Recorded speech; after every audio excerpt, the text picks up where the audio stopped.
करजगी तालुका जत जिल्हा सांगली येथील पीडित मुलीच्या घरी अल्पसंख्याक राष्ट्रीय अध्यक्ष जमाल सिद्दीकी यांनी दिली टीमसह भेट। करजगी तालुका जत जिल्हा सांगली येथे आज अल्पसंख्याक राष्ट्रीय अध्यक्ष जमाल सिद्दीकी यांच्यासह त्यांच्या सर्व पदाधिकाऱ्यांनी भेट दिली।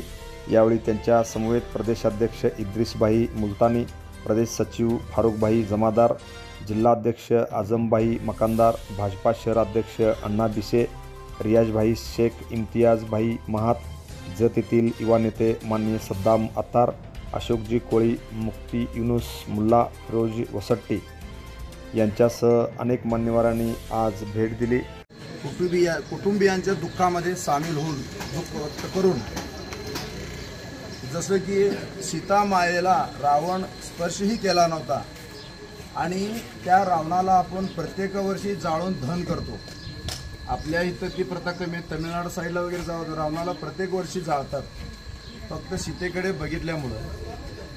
त्याचप्रमाणे मला म्हणायचं आहे की असं जरी कोणी बलात्कार करणाऱ्याची ज्याला भूक आहे, छेडछाड करणाऱ्याची ज्याला सवय आहे, त्याला अशा केल्या घटनेच्या स्थळीच ज्या त्या गावामध्ये भर चौकामध्ये बांधून त्याला जिवंत जाळला पाहिजे, ही माझी इच्छा आहे, ही आमची अपेक्षा आहे।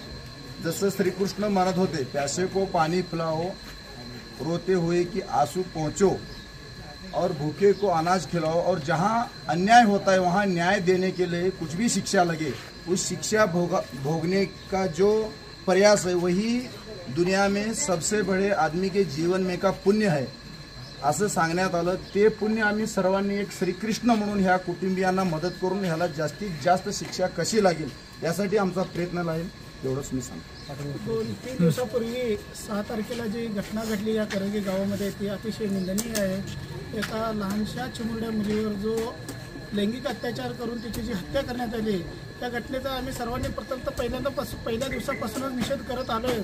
पण आज आम्ही या गावाला भेट देत असताना त्या कुटुंबियांची भेट घेतली, त्या कुटुंबियांच्या चेहऱ्यावरील भावना बघितल्या, त्या भावना एकदम अतिशय हृदय हेलावून टाकणाऱ्या आहेत आणि आम्ही सर्वजण त्या कुटुंबियांच्या पाठीशी आहोत आणि त्यांना जी लागेल ती मदत आम्ही आमच्या परीने करत राहू आणि इथून पुढच्या काळामध्ये त्या आरोपीला जी काही फाशीची शिक्षा होणार आहे त्याला फाशीची शिक्षा झाली पाहिजे, याच्यासाठी आम्ही सर्वांनी पाठपुरावा करू।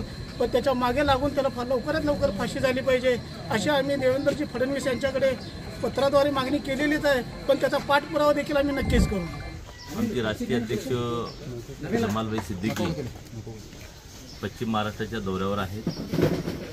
आम्ही जेव्हा सांगलीला रात्री त्या ठिकाणी आल्यानंतर आम्हाला फारुखभाई प्रदेशाचे उपाध्यक्ष त्यांच्याकडून कळालं की एक अशी घटना त्यांच्या गावामध्ये झाली। आम्ही आज सर्व त्या झालेल्या कुटुंबियांचं त्या ठिकाणी आम्ही सांत्वन त्या ठिकाणी केलेलं आहे, त्यांना आम्ही धीर दिलेला आहे। जे काही कृत्य झालं आहे त्याचा निषेध आम्ही त्या ठिकाणी व्यक्त केलेला आहे। नक्कीच या राज्याचे मुख्यमंत्री आणि गृहमंत्री देवेंद्रजी फडणवीस साहेब ही कायदा सुव्यवस्था अत्यंत चांगल्या पद्धतीने या महाराष्ट्रामध्ये सांभाळत आहेत।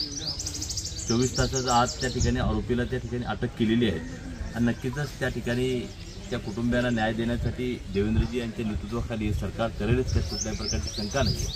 परंतु या भागाचे आमदार असतील, फारुखभाई असतील, आम्ही सगळ्यांना सांगितलेले की जेव्हा जेव्हा त्यांना जी काही मदत लागेल त्या मदत देण्यासाठी आम्ही नक्कीच त्या ठिकाणी प्रयत्न करू आणि त्यांना न्याय देण्यासाठी आम्ही नक्कीच आदरणीय देवेंद्रजी यांच्या कानावर हा आम्ही विषय घालू आणि खास त्याला कशा पद्धतीने शिक्षा मिळेल यासाठीही त्या ठिकाणी आम्ही करतील। या ठिकाणी आम्ही आल्यानंतर सगळ्याच समाजाचे बांधव, पण त्यामध्ये इतर समाजाचे, मुस्लिम समाजाचे आहेत, पण इतर समाजाची सुद्धा अनेक व्यक्ती या दुर्घटनेची जी झालेली आहे त्याची चौकशीची त्यांनी मागणी केलेली, सर्व समाज त्या ठिकाणी निश्चित त्या ठिकाणी व्यक्त करत आहे।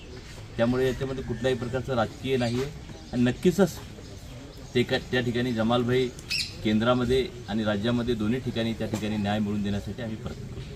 Press the bell icon on the YouTube and never miss another update.